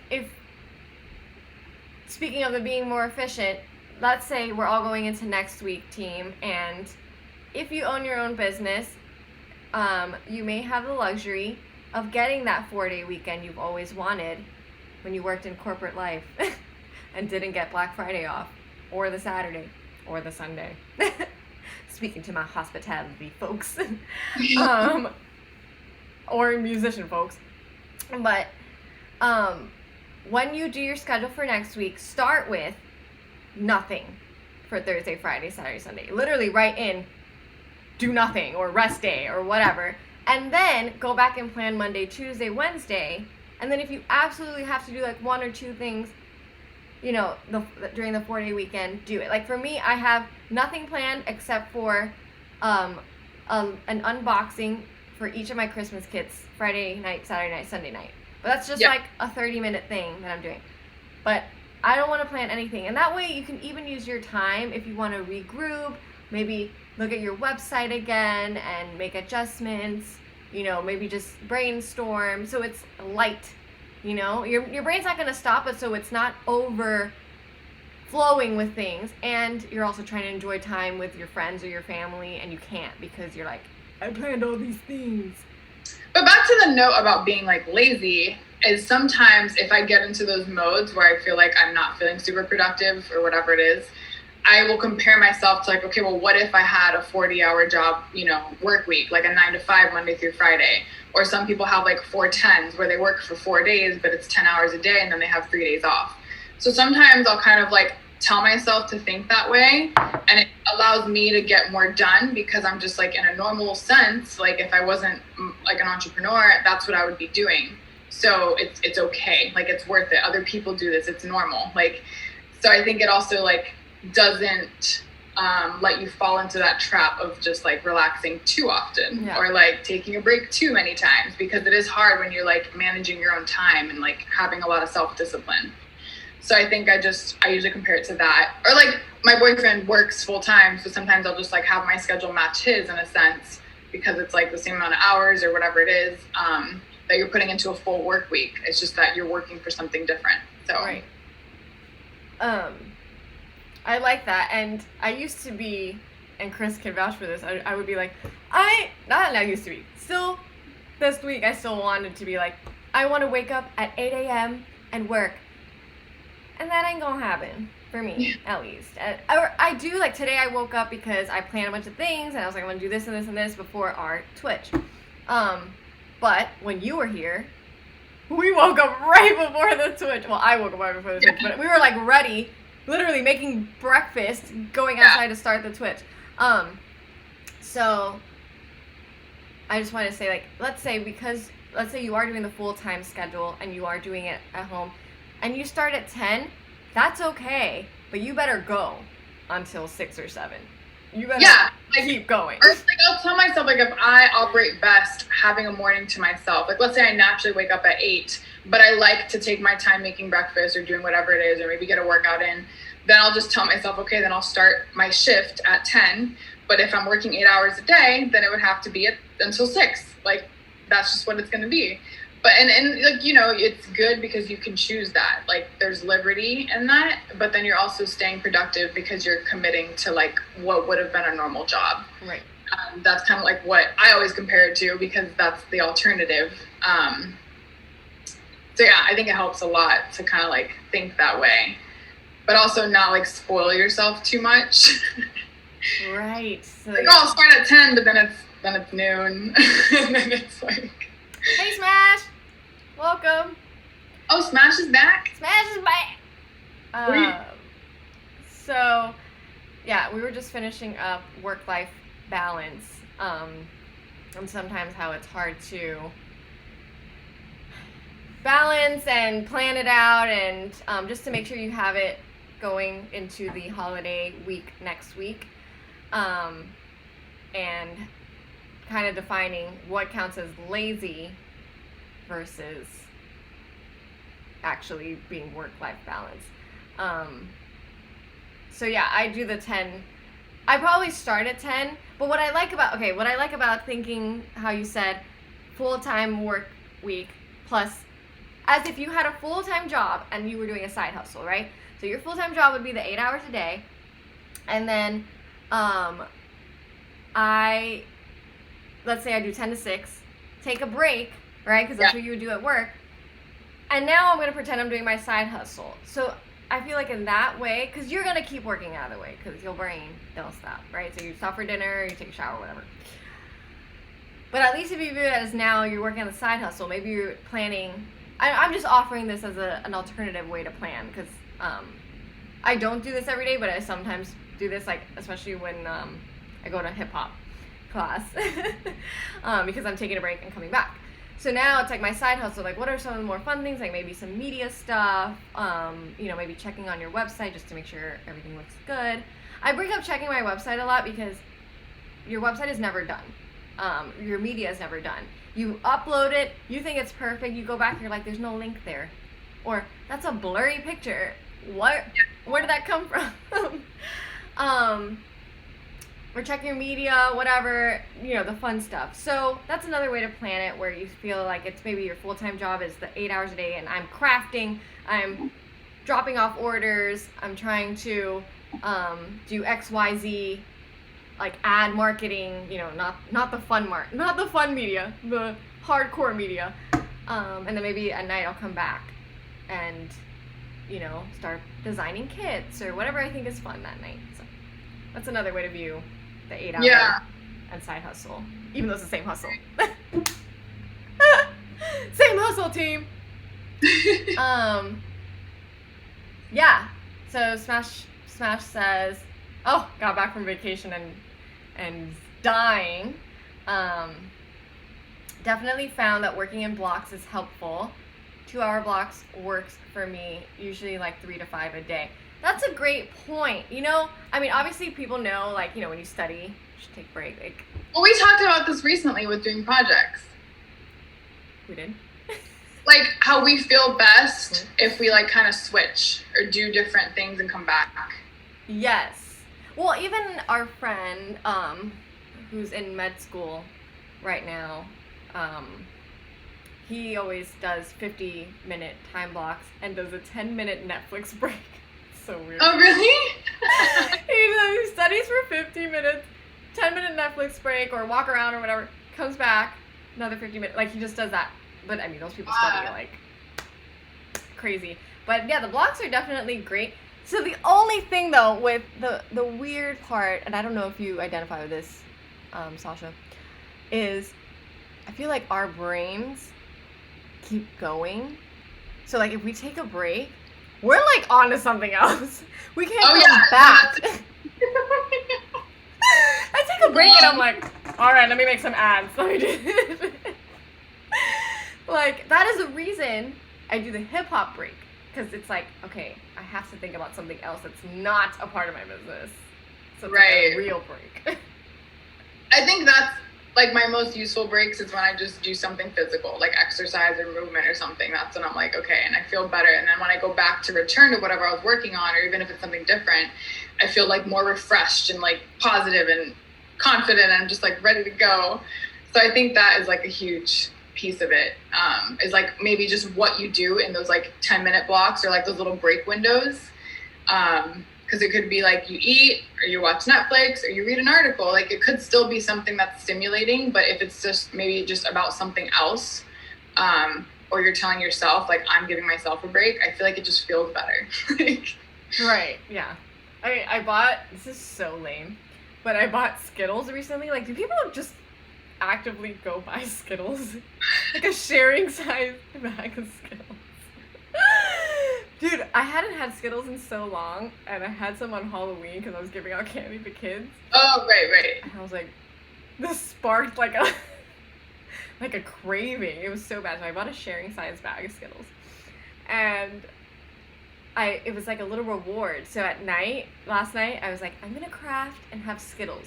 And I don't know why I made it, because I made it like a theme, and maybe this is just my personality where I like themes. Yes. But if I'm like, it's crafting and Skittles time, I was so much more productive because I was just like eating Skittles and That is making so props. funny. That is where I think I've learned the most from you, is like, you are so about themes. And you know what? I think themes help everyone because it provides organization to whatever you're doing. And I feel like no matter who the person is, if you have some sense of like groundedness and organization with whatever you're doing, it feels different. Like, it just feels totally different. It's like an experience. Focused more because it's and you're focused. But I was telling Dakota about how the other night when I was at your place and we were making food and you're making a cheese board. And I was like, if I was making a cheese board at home, I would just like get a plate, cut up some cheese, probably just one type of cheese, and like get some crackers and like whatever. That's it. But I was like, no, Kat cut up like 4 different types of cheese on a plate, all different kinds. I love how I don't even notice that I'm doing this, and this is Sasha's office. I know you don't. And then 2 different types of meat and a fig spread, because that's a complete cheese board, okay? Like, That's a cheese just board. cheese is not a cheese board. Like, it's got to be the whole thing. And she had like a certain cheese board for all of it to be on, not just a plate. Like, it wasn't just a plate you throw cheese on. And 2 different types of crackers, because she was considerate of me. And, but I don't know, as she was doing it all, I don't even think I said this to you in person, but in my head, I was just like, I remembered living with you and how you were like that with like just food in general, but how it's nice because just you then create like an atmosphere or like an experience. Like, now we're having a cheese board and watching a movie. Like, now we must all relax because there's a cheese board present. Whereas if it's on a random plate and you got your knife on the plate and you're just like chilling with crackers and like one type of cheese, like, I don't know, you're not as immersed in the experience. Whereas if it's like a full cheese board, you just treated yourself. Like, you just gave yourself. But that's what I mean. It helps me focus. Like with the Skittles last night, because I was so focused on how cute the situation was. Even though I was like, bro, it's 11 o'clock at night. I do not want to be cutting props right now. Like, I just want to go to bed. But because I had my little Christmas movie on, and then I had my little Skittles, and I made all the props. Yeah. See, I think that's why I learned a lot from you, is because your brain is so design oriented that like it has to be aesthetically appealing, but also like logical and like thematic. And like once that's there, you're just like, you're fully there. And I guess it spoke to me too. Like, after seeing you handle stuff like that, I was like, that changes it for me too. Like, so now when I do things, I view it as like a full experience. And it changes like my level of productivity or my level of presence maybe in the experience itself. Like, you're not just like eating on the go or, just doing it to get it done. You're like actually taking the time to like do something for yourself. And I feel like you're really good at that. I definitely You're more thorough. Just to close this up, just because we're approaching our time. We did talk about this last week, so I'm not going to go heavily into it, but this week I did apply your impulsivity as well. And yesterday I was super productive with my time. Like I said, I finished everything on the to-do list, but I feel like the biggest part that I pushed through that was unnatural for me was I set 2 meetings with Chris, not this part, but I set 2 meetings with Chris. One was at 3, one was at 4:30. And at 2 o'clock, I wanted to finish a couple of shots from the Christmas stuff. So at 2 o'clock, I was like, okay, I have an hour. Normally, Kat Leah would be like, I only have an hour. I'm not going to be able to finish, so I'm not going to start it. But I was like, I have an hour. Let's see how much I get done. We'll stop for the meeting. And then I'll go back in between the 2 meetings and finish it. Yeah. So did you finish it all in that hour? Or? So I finished all of Slay All Day set up in... I didn't finish in the hour. I finished in the hour, went to the meeting, and came back for another 30 minutes, and then finished. Didn't that feel so good? I was like... But I was also really good with my meeting where we met, and I was like, okay, like, this is the end of the meeting. Whatever, it was like 3:40 or something, but I was like, this is the end. We can have a whole other talk about meetings. But anyway, thanks for everyone who joined us today. We kept it a little bit chill. And yes, so sorry, really quick on Smash's note was I referred to that mindset as optimalist and not necessarily a perfectionist. We have completely given up on the term perfectionist because otherwise we would never do anything. So optimal, I just Googled it on a dictionary level just to like get real literal, but it's best or most favorable. And that is like, I think that's like a staple of like efficiency. Like it's just what can give me the best outcome, I guess. Yeah. And I mean, if we're sitting there trying to be like, this needs to be the best thing in the world, but in our mind, not best for the current situation, not optimal for the situation, but best in our mind, we're never going to do it. Yeah. So, but what is optimal in this situation? Boom. Smash, you got it. That's it. Winner. Instead of optimist, I like it. So, there was, the last thing I was going to say was, so in case you missed our stuff, earlier we talked about what it's like to be a boss and understanding your boss. So if you wanted to kind of, if you're mad at your boss or you know someone that's mad at their boss right now or their leader or their manager, that might help them feel a little bit better. And next week, though, we're going to be talking about how to actually support small businesses. So maybe a few ways that don't cost any money that actually help us as opposed to ways that you think currently help us. And a lot of it is media based, but we'll go into it next week. And also we started an Instagram. Next week we're also having overlays. I set a meeting this week to do it, and next week we're gonna have overlays. So it's gonna next week our Twitch will be a lot more in its level of development because I had a weekend, so I couldn't do much. But I think next Monday we'll be able to like solidify a good flow, and we also started a Facebook group. Yes. So that way, if you have any questions beyond the chats and seeing the videos that we do, you can ask them there. And we are also going to post the videos on YouTube. That way, if you do miss the lives, then you still have a chance to look at them. And then we also are going to put some highlights of each section that we kind of like hone in on. And that way you could just kind of find what is useful for you and leave the rest. But yeah, so, and we got Smash, as you can see. This time we have a Moobot. What's up? And I turned on a few mods. As you can see, it's a little bit better too. I feel like it helps. Yeah, so we're slowly getting there, and I feel like you guys are on the journey with us, and hopefully we're on your journey with you. And you'll know it doesn't happen overnight, but watch, someone who comes in January and sees this Twitch, they're gonna be like, wow, they have it so together, and you guys will know that we did not.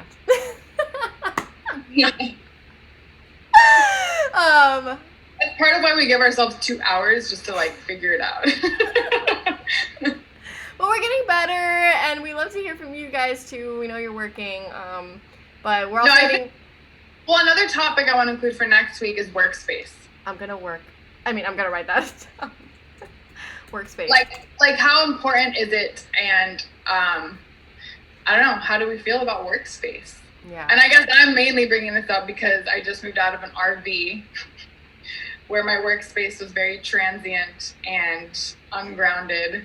And now I'm going to have a separate space with a desk and an office area, which hopefully will be set up by next Twitch meeting. So, ooh, goals. Awesome. Well, we'd love a mini tour of your workspace next meeting. Yeah. And next meeting will also be kind of like a little chill also because we're going into the holidays, but ooh, maybe I'll sit in front of some turkey stuff for my kid. But anyway, follow us at Ask Sasha and the Cat. Sasha, I'm talking. um, follow us at Sasha and the cat on Instagram. And we'll be here next week. And the Facebook group is invite. We have to level invite up them. with SATC. Oh yeah, level up. That's our new thing. Well, I mean, that's not a new thing. People say that, but level up with SATC is our thing. Hashtag branding. All right, bye y'all. Oh wait, no, I gotta end it here. Bye.